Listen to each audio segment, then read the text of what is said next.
Hello વિદ્યાર્થીઓ, હવે એસપીસીસીની અંદર ભાગ 2 એસપી સેક્રેટરીયલ પ્રેક્ટિસમાં આપણે બીજા ચેપ્ટરનો પરિચય મેળવતા હતા. એટલે કે ઘણા લોકોનું જેનું ડ્રીમ હોય છે એ કે ધોરણ 12 પછી મારે CS કંપની ઓફ સેક્રેટરી, બરોબર, તો એના માટે આ ચેપ્ટર ખૂબ જ અગત્યનું છે. ખાસ નિહાળજો, અને જો એની પહેલાંના વિડીયો તમે ન જોયા હોય તો એ પણ જોઈ લેશો, કે જેમાં આપણે ચર્ચા કરી હતી કે સેક્રેટરી બનવા માટે થઈ અને એના માટે એને કેવા ગુણો ખીલવવા પડે અને કઈ કઈ લાયકાત જોઈએ. હવે છે ત્યારબાદ ગુણ અને લાયકાત પછીનો સ્ટેપ આવે છે નિમણૂક, કે પસંદગી કરવી. તો સેક્રેટરીની નિમણૂક અને તેને લગતી જોગવાઈઓ, કે ભાઈ કાયદાકીય રીતે કઈ રીતે સેક્રેટરીને આપણે નિમણૂક આપી શકીએ એના વિશેનો પરિચય મેળવીએ. કે નવો કંપની ધારો, આપણને ખબર છે ક્યારે આવ્યો, 2013માં. એ મુજબ કંપની સેક્રેટરી એટલે કે KMP કી મેનેજરિયલ પર્સનલ એટલે કે ચાવીરૂપ સંચાલકીય વ્યક્તિ ગણાય છે, કે જે કંપનીની ચાવી છે, જેના દ્વારા સમગ્ર કાર્ય થઈ રહ્યું છે. એ સેક્રેટરીની આપણે અહીંયા નિમણૂકની વાત કરવાની છે. તેથી તેની નિમણૂક કરતી વખતે કંપની ધારાની નીચેની જોગવાઈઓનું પાલન કરવું જોઈએ, કે થવું જોઈએ, ફરજિયાત. એમાં જોઈએ તો એની જોગવાઈઓ, કે કઈ રીતે નિમણૂક સેક્રેટરીને આપી શકાય. તો એમાં પહેલું છે, અગાઉ પણ આપણે જોયું હતું કે જે કંપનીની ભરપાઈ થયેલી મૂડી ₹5 કરોડ કે તેથી વધુ હોય ત્યાં કંપની સેક્રેટરીની નિમણૂક કરવી ફરજિયાત છે. એટલે કે કંપની જ્યારે પૈસાની જરૂરિયાત હોય ત્યારે કંપની શું કરે, શેર બહાર પાડે અથવા તો ડિબેન્ચર બહાર પાડે. તો એ જે શેર ખરીદે અને એમાં જે આવક થાય એને કહેવાય મૂડી ભરપાઈ થયેલી. તો એ મૂડી કેટલી હોવી જોઈએ, ઓછામાં ઓછી 5 કરોડ કે તેનાથી વધુ રૂપિયા જો થઈ જાય તો એ સમયે કાયદાકીય દ્રષ્ટિએ કંપનીએ સેક્રેટરીની નિમણૂક કરવી ફરજિયાત છે, કાયદો છે. સેક્રેટરી તરીકે ફક્ત જીવંત વ્યક્તિની જ નિમણૂક થઈ શકે, મૃત વ્યક્તિનું કોઈ કામ નથી. જોકે એનું તો ક્યાંય કામ જ ના હોય પછી. તો જીવંત વ્યક્તિની નિમણૂક થાય, પણ જીવંત તો બધા હોય, તો એમાં ભાગીદારી પેઢી કે અન્ય સંસ્થાને સેક્રેટરી તરીકે નિમણૂક આપી શકાય નહીં. માત્ર એક જ વ્યક્તિની નિમણૂક થઈ શકે, કોઈ પણ એક જ પર્સન. પછી 4-5 વ્યક્તિ ભેગા મળીને કહે કે અમે આ કંપનીના સેક્રેટરી નહીં. કોઈ પણ એક કંપનીમાં માત્ર ને માત્ર એક જ સેક્રેટરી હોય છે. આ રૂલ્સ છે. એમાં ભાગીદારી પેઢી હોય, સંસ્થા હોય કે અલગ અલગ વ્યક્તિઓ મળી અને બધા સેક્રેટરીનું કાર્ય કરી શકે નહીં. એ પણ રૂલ્સ છે. જે વ્યક્તિની નિમણૂક કરવાની હોય તે વ્યક્તિ institute of company secretaries of ઇન્ડિયાનું પ્રમાણપત્ર ધરાવતી હોવી જોઈએ, કે આ ડિગ્રી એની પાસે હોય. એ CS કરો એટલે આપોઆપ મળી જાય, બરોબર. Institute of company secretaries of ઇન્ડિયાનું પ્રમાણપત્ર એ તમને પ્રાપ્ત થઈ જાય. કંપની સેક્રેટરી તરીકે નાદાર, અસ્થિર મગજની કે સગીર વ્યક્તિની નિમણૂક થઈ શકે નહીં. કે ભાઈ સગીર એટલે ઓછી ઉંમરવાળો, કે જેની યોગ્ય ઉંમર ન હોય. નાનકડા બાળક હોય કે નાનો છોકરો હોય, 15-17 વર્ષનો છોકરો, તો એની નિમણૂક સેક્રેટરી તરીકે ન થાય. પછી અસ્થિર મગજનો એટલે કે જેનો માઇન્ડ કામ ન કરતો હોય તો એને પણ સેક્રેટરી તરીકે નિમણૂક થાય નહીં. અને અહીંયા કીધું છે કે નાદાર જાહેર થઈ જાય, એટલે કે જાણી બૂજીને કંપનીને નુકસાનમાં લઈ જતો હોય, કંપનીના જે મુખ્ય દસ્તાવેજો છે, કરારો છે, અન્યને આપતો હોય અને પોતે સ્વીકારતો ન હોય, જાણી જોઈને પોતે ભૂલ કરતો હોય, તો એને કહેવાય નાદાર જાહેર થયેલ. તો એવા સંજોગોમાં પણ એવી વ્યક્તિની નિમણૂક થાય નહીં. કંપની સેક્રેટરી તરીકે નિમણૂક કરવા માટે સંચાલક મંડળની સભામાં ઠરાવ પસાર કરવો પડે. કે ઉપરની પ્રોસેસ થયા બાદ સેક્રેટરી નિમવું છે તો સંચાલક મંડળની જે સભા બોલાવે એમાં ઠરાવ પસાર કરે. અને આ ઠરાવની અંદર શું શું હોય, તો કે નિમણૂકની અંગેની શરતો, કે કયા કયા શરતોને આધીન સેક્રેટરીએ કાર્ય કરવાનું છે. નિમણૂક પત્ર હોય, એપોઇન્ટમેન્ટ લેટર ટૂંકમાં કહીએ તો. ત્યારબાદ મહેનતાણું એટલે કે સેલેરી ડિસ્કસ થઈ ગયેલી હોય વ્યક્તિ વચ્ચે. તમારામાંથી જ કોઈ હશે જે ભવિષ્યમાં CS બનશે, કંપની સેક્રેટરી, તો તમને લેટર આવશે, એપોઇન્ટમેન્ટ લેટર જેને કહેવાય, જેની ઈચ્છા હશે ને બનશે ભવિષ્યમાં એ. પછી એની અંદર સેલેરી ડિસ્કશન થાય કંપની અને તમારી વચ્ચે. કંપનીના જે ધારાધોરણ હોય એ મુજબની સેલેરી તમને આપવામાં આવે. તમને જો અનુકૂળ ન હોય કે ભાઈ ના મને આ ઓછી પડે છે, તો તમે એને વધારે કહી શકો. પછી તમારા બંને વચ્ચે જે વાતચીત થાય અને ધારાકીય ધોરણે એ તમને જો આપવા સક્ષમ હોય તો ઓકે થાય, નહીંતર બીજી કોઈ કંપની. એટલે મહેનતાણું પણ એની અંદર વર્ણન કરવામાં આવે. ત્યારબાદ છે મેમ્બરશિપ નંબર હોવો જોઈએ, કે સેક્રેટરી તરીકે તમારી નિમણૂક થઈ ગઈ તો એનો તમને એક અલગ આઈડી નંબર આપવામાં આવે, જેને કહેવાય છે મેમ્બરશિપ નંબર, એ પણ હોય છે. ત્યારબાદ છઠ્ઠી જોગવાઈ જોઈએ તો કે સેક્રેટરી પાસેથી KMP ચાવીરૂપ સંચાલકીય વ્યક્તિ, બરોબર, એટલે કે કી મેનેજરિયલ પર્સનલ તરીકે નીમવા માટેની સંમતિ લેવી પડે છે. આપણે જોયું કે મુખ્ય 5 KMP છે કંપનીના, તો એની અંદર બીજા નંબરનો સેક્રેટરી આવે છે. એટલા માટે એ નીમવા માટેની સંમતિ પણ લેવી પડે સેક્રેટરી પાસેથી. જો એ નિમણૂક થઈ ગઈ હોય અથવા તો એ નિવૃત્ત થતો હોય તો ત્યારે બીજા સેક્રેટરીની નિમણૂક કરવી પડે, તો ત્યારે જે જૂનો હોય એની પાસેથી આ KMPની નીમવા માટેની સંમતિ પણ લેવી પડે. ત્યારબાદ સાતમું છે કે કંપની રજિસ્ટ્રાર પાસે, જે કંપનીનું રજિસ્ટ્રાર રેકોર્ડ હોય આખો, એની પાસે ફોર્મ MGT14 જેની સાથે સંચાલક મંડળનો ઠરાવ હોય અને સેક્રેટરી પાસે KMP તરીકે લીધેલી સંમતિ પત્રક નોંધાવવું પડે, કે ભાઈ જૂનો જે વ્યક્તિ છે એની પાસેથી લેટર પેડ લઈ લેવાનો, અહીંયા નવા વ્યક્તિની જે સેક્રેટરી તરીકે નિમણૂક કરવાની છે એની સાઇન લઈ લેવાની, કારણ કે નિમણૂક પત્ર ઉપર એગ્રીની સાઇન હોવી જોઈએ. અને સાથે સાથે MGT14 ફોર્મ, કે જ્યાં નિમણૂક સંચાલક મંડળ છે એનો ઠરાવ હોય, જેમાં સેક્રેટરીની નિમણૂક અંગેની તમામ જોગવાઈઓનું વર્ણન હોય, એને કેવા કેવા કાર્યો કરવાના છે વિગતે વર્ણન હોય છે.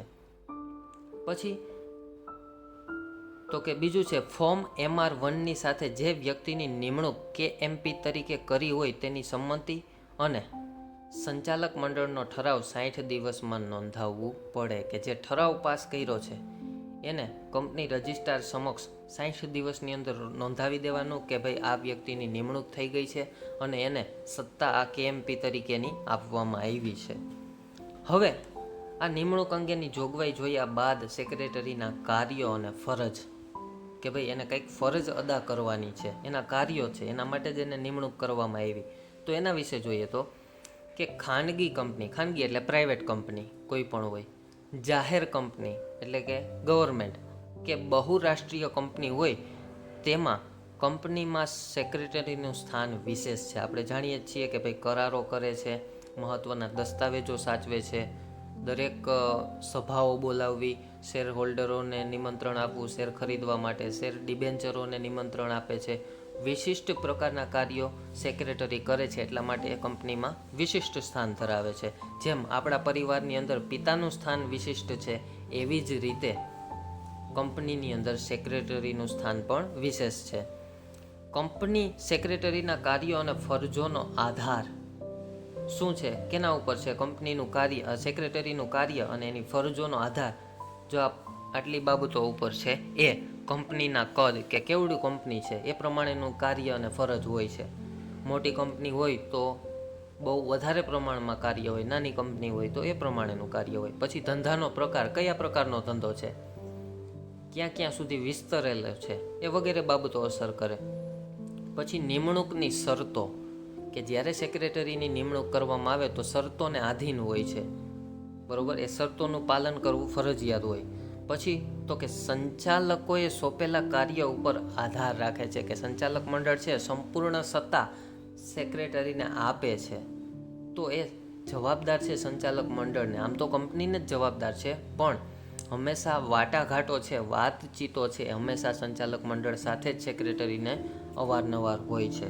તો એને આ બધા તમામ કાર્યો રહેલા છે.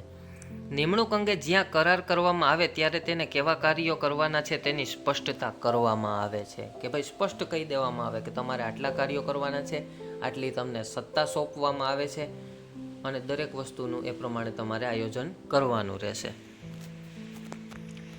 સેક્રેટરીના હવે જોઈએ તો કાર્યો, તો પહેલું કાર્ય જોઈએ તો કે આ કાયદાની જોગવાઈઓ, તે હેઠળના નિયમો અને કંપનીઓને લાગુ પડતા અન્ય કાયદાઓના પાલન બાબતે સંચાલક મંડળને અહેવાલ આપવો, કે વિશિષ્ટ કાયદાઓની જે જોગવાઈ હોય, જે નીતિ નિયમો હોય, બરોબર, અને એ નિયમો કંપનીને જ્યાં લાગુ પડતા હોય તો એ સેક્રેટરીએ એની જાણકારી મેળવી સંપૂર્ણ રીતે અને એ તમામ કાયદાઓની જાણ કોને કરવાની હોય કે અહેવાલ કોને આપવાનો હોય? સંચાલક મંડળને, કે ભાઈ આટલા આટલા કાયદામાં પરિવર્તન આવ્યા છે, આટલું આટલું કરવાનું છે.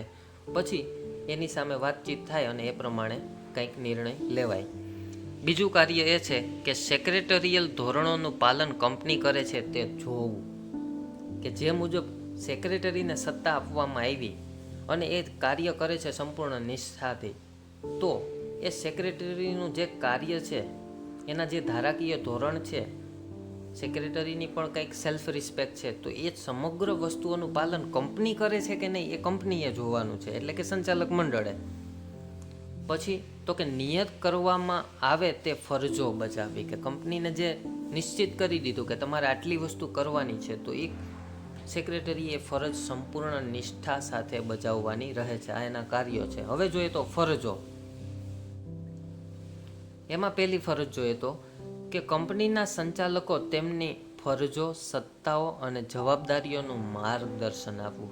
કે સંચાલક અને સેક્રેટરી પરસ્પર એકબીજા સાથે જોડાયેલા વ્યક્તિ છે. બંને વચ્ચે માહિતીની આપલે થવી જ જોઈએ. જેમ આપણે સીસીમાં જોયું હતું પત્રોની આપલે થાય, એવી જ રીતે અહીંયા માહિતીનું આદાન પ્રદાન પણ સંચાલક અને સેક્રેટરી વચ્ચે અવારનવાર થતું રહેવું જોઈએ. કારણ કે કંઈક ફરજ છે, કંઈક સત્તા છે અને કંઈક જવાબદારી પણ છે. સાથે મળીને કામ કરશે ત્યારે જ કંપની આગળ આવશે. સંચાલક મંડળની અને સામાન્ય સભા અંગેનું આયોજન કરવું અને તેની સભા નોંધ રાખવી, કે જે કાંઈ પણ મિટિંગ હોય કંપનીને રિલેટેડ, એ સમગ્ર મિટિંગનું આયોજન કરવું, બરોબર. એ સામાન્ય સભાઓ ગોઠવવી, બધાને આમંત્રણ આપવું અને એ મુજબ જે મુદ્દાઓ ઉપર ચર્ચા થઈ હોય એ સભાઓની નોંધ એક વ્યવસ્થિત ફાઇલમાં એને કરવાની રહે છે. ત્યારબાદ ત્રીજું, સંચાલક મંડળ, સામાન્ય સભા, સરકાર કે અન્ય સત્તાઓ પાસેથી કંપની ધારાની જોગવાઈ અનુસાર જરૂરી મંજૂરી મેળવવી, કે જે મંજૂરી અટકતી હોય ક્યાંય, તો એ ધારાકીય ધોરણે મળવાપાત્ર કંપનીને હોય તો એ સમગ્ર પરમિશન લેવાની જવાબદારી કોની છે, કે ફરજ કોની છે? સેક્રેટરીની, બરોબર. કે પરમિશન મેળવવી જોઈએ કે ભાઈ આ વસ્તુ કરશું તો આપણે હજી આનાથી આગળ વધી શકશું. ત્યારબાદ ચોથું છે કંપની ધારા મુજબ અન્ય ફરજો બજાવવી અને તે માટે જુદા જુદા સત્તામંડળો સમક્ષ રજૂઆત કરવી. જો સ્પષ્ટ કીધું કે કંપનીના જે ધારા ધોરણ કે નિયમ છે એ મુજબ એના દાયરામાં રહી, એની મર્યાદામાં રહી અને સેક્રેટરીએ ફરજ બજાવવાની છે. અને જુદા જુદા સત્તા મંડળ હોય, સંચાલક મંડળ છે, પ્રોડક્શન આખું ગ્રુપ છે, બરોબર, HR ડિપાર્ટમેન્ટ છે, અલગ અલગ ડિપાર્ટમેન્ટો સમક્ષ એને રજૂઆત કરવાની રહે છે, જ્યાં એને જણાય ત્યાં. ત્યારબાદ પાંચમું છે કંપનીના ધંધા માટે સંચાલક મંડળને જરૂરી મદદ કરવી. મેં કીધું ને કે ભાઈ બે એકબીજા સાથે પરસ્પર ગાઢ રીતે જોડાયેલા જ છે, સંચાલક મંડળ અને સેક્રેટરી. તો જ્યાં જરૂરી લાગે સેક્રેટરીને, ત્યાં સંચાલક મંડળને સલાહ સૂચન આપી શકે, કે મદદ પણ કરી શકે. છઠ્ઠું છે કંપનીના સંચાલન મંડળને કંપનીના સુશાસન અને શ્રેષ્ઠ કાર્ય પ્રણાલી અંગે મદદ અને માર્ગદર્શન આપવું, કે કેવી રીતે આપણે સારું એવું શાસન કંપનીની અંદર કરી શકીએ, કર્મચારીઓને કઈ રીતે વધારે ને વધારે ઉત્સાહી બનાવી શકીએ, જેથી કરીને કાર્યમાં વધારે ને વધારે પોતાનું ધ્યાન આપી શકે. આ શ્રેષ્ઠ કાર્ય પ્રણાલીથી મદદ અને માર્ગદર્શન આપી અને સેક્રેટરી પોતાની ફરજ નિભાવી શકે છે. ત્યારબાદ છે સાતમું, કંપની ધારામાં અથવા નિયમોમાં જણાવેલ અન્ય ફરજો અદા કરવી, એટલે કે એને જે કાંઈ પણ કાર્ય સોંપવામાં આવ્યું હોય એ સંપૂર્ણ નિષ્ઠાથી, પ્રમાણિકતાથી એને બજાવવાનું છે, બરોબર. પોતાનું કાર્ય છે, કારણ કે કંપનીનું ડેવલપમેન્ટ થશે તો જ બધાનું ડેવલપમેન્ટ થશે. આજે હું તમને જે કાર્ય સોંપું એ તમે સંપૂર્ણ નિષ્ઠાથી કરશો તો તમારું ડેવલપમેન્ટ થશે અને તમારા કારણે મારું પણ ડેવલપમેન્ટ થવાનું છે, સ્વાભાવિક છે. ત્યારબાદ સંચાલક મંડળ દ્વારા વખતો વખત સોંપવામાં આવતી અન્ય ફરજો અદા કરવી, કારણ કે કંપની સેક્રેટરી છે એ હંમેશા ધારાકીય ધોરણે આ બંધાયેલો વ્યક્તિ છે, તો એને જે નીતિ નિયમ મુજબ કાર્ય સોંપવામાં આવ્યું છે એ સંપૂર્ણ કાર્ય, કદાચ એના કરતાં હું તો કહું વધુ પણ કદાચ આવે તો એને કરવું એ એની ફરજ છે, બરોબર. તો આ હતી સેક્રેટરીના કાર્યો, નિમણૂક અને એની ફરજો. હવે સેક્રેટરીની સત્તાઓ, મર્યાદાઓ અને જવાબદારીઓ આપણે નેક્સ્ટ વિડીયો લેક્ચરમાં જોશું. ત્યાં સુધી થેન્ક યુ.